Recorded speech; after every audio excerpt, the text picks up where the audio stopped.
but my soul kept singing on, even when the nights grew long.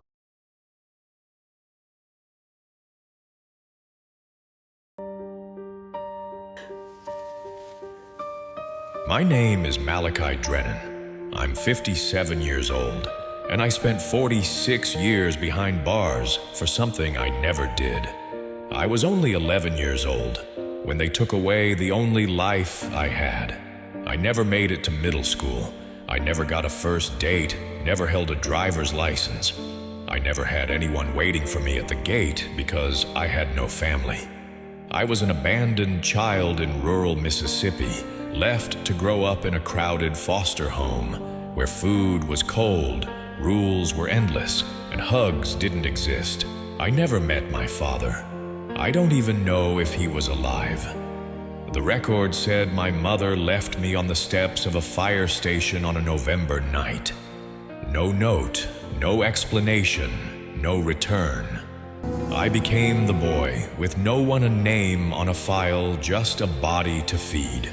I was a quiet child, always sitting in the corner with a torn paperback Bible someone tossed my way. I didn't understand most of it except the word God, written in big, bold letters. At age 11, I used to walk down cracked sidewalks after school, picking up bottle caps and broken glass, imagining a home where somebody might actually say my name. One day, everything changed. I was walking past a liquor store when a robbery happened inside. The clerk was knocked unconscious. A shaky witness claimed I saw a black boy in a striped shirt running. I had a striped shirt. I was walking alone. That was enough. They dragged me in. No adult stood beside me. No lawyer came. No one asked, "Where does this boy belong?" They shoved a confession in front of me and whispered, "Sign this and you'll get to go home." I was just a child. I signed, but I never went home. They sent me to juvenile lockup. They stamped me with a number, number 72-118. I wasn't Malachi anymore. Just digits on a jacket and a raised name, a ghost in the system. I waited for someone to come for a knock on the cell door saying, "We made a mistake." But that knock never came.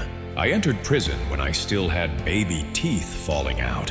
I still slept with a ragged pillow pressed against my chest. I was still afraid of thunder, but they looked at me like a criminal grown man. No one called me Malachi. They said Kid 72-118. My world became a stone block with a thin mattress and a rusted bed frame.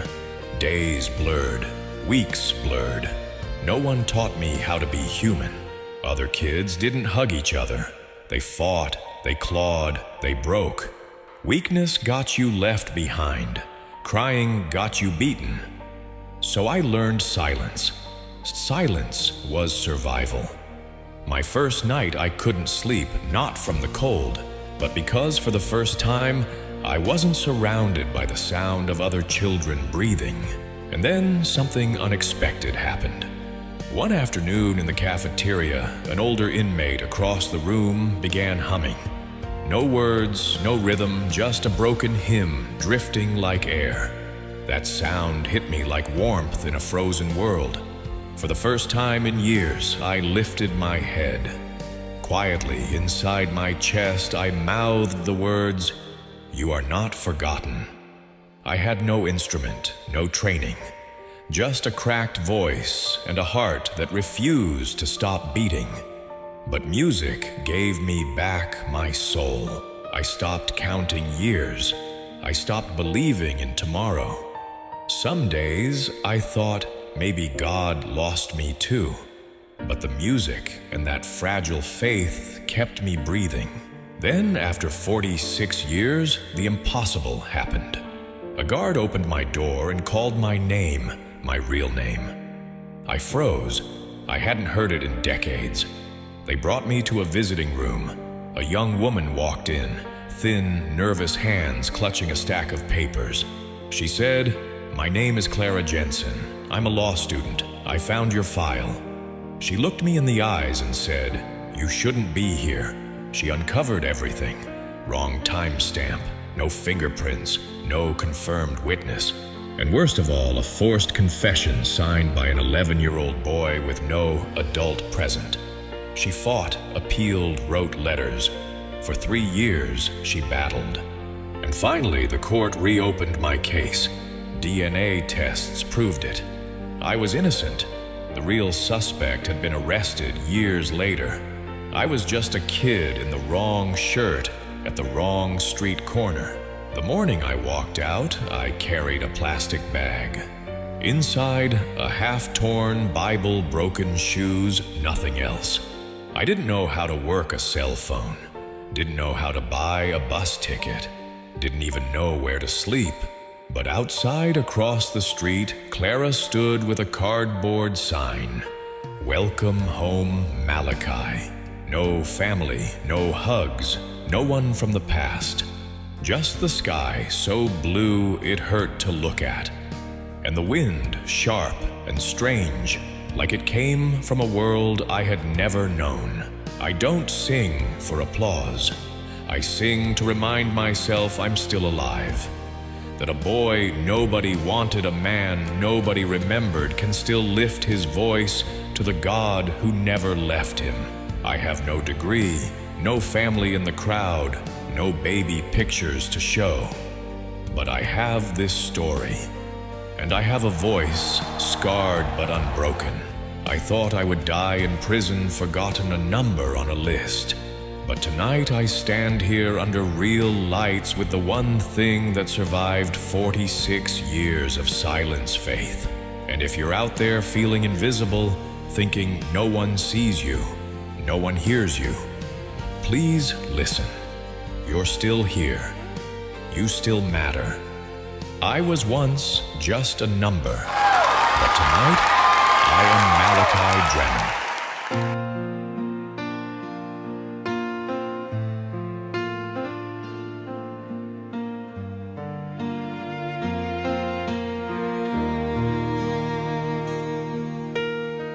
I was just 11, locked behind the door. A number on my jacket, not a child anymore. The pillow that I held was the only hand I knew. I whispered in the darkness, "God, please see me through." I was the boy they forgot, but my soul kept singing on. Even when the nights grew long, I prayed, "Don't let me go."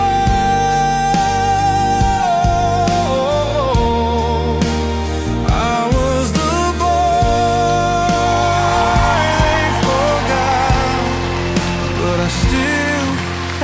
song. Concrete all around me, silence in the air. Dreaming of a family that was never there. I carved the name in shadows, I carved it in my heart, hoping just to matter, though the world tore me apart.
but I still had a song. Yes, I still had